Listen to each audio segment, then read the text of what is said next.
Hi, it's Goddess Cecilia from goddesscecilia.com.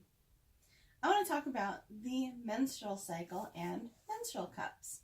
First of all, I want to be very clear that it doesn't matter what gender you are, anyone can potentially have a menstrual cycle. The menstrual cycle does not have a gender. What does matter, potentially, is that you would have a uterus. When you have a uterus, you have also the fallopian tubes and the ovaries. And within the ovaries are all of these little eggs. Once a month, an egg comes out of the ovary and travels through the fallopian tube and lands inside the uterus. The uterus has been preparing basically all month to either have a baby or not have a baby. So the uterine lining has been getting thick and really preparing for that fertilized egg. Now, if the egg is not fertilized, the uterine lining doesn't really need to be there anymore, and it proceeds to shed.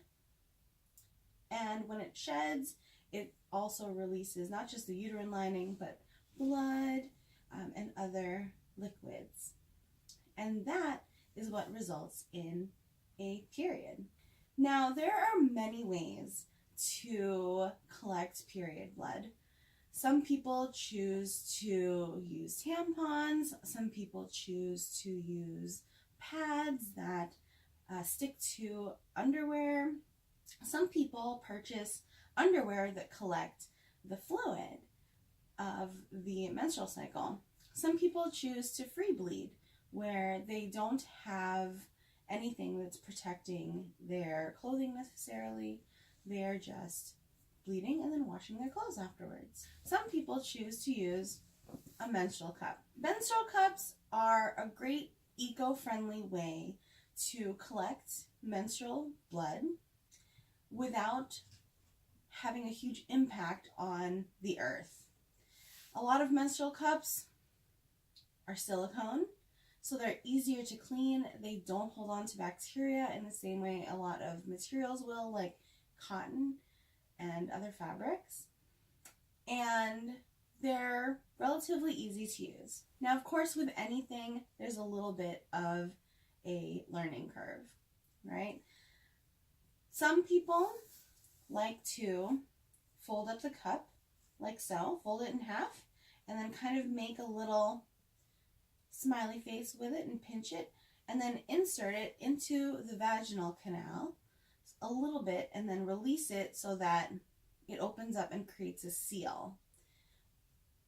And then eventually the menstrual fluid collects into the cup, and when you need to clean it out, you can pull it out by releasing it a little bit on the bottom and then pulling it out, emptying the contents into the toilet or the sink, and then washing it out and putting it back in.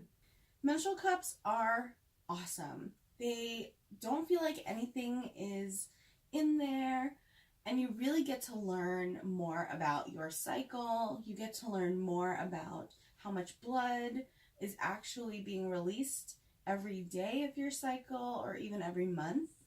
There are different sizes as well to menstrual cups, certainly depending on the size of your vaginal canal. If you're curious about learning more about the menstrual cycle and menstrual cups, head on over to goddesscecilia.com.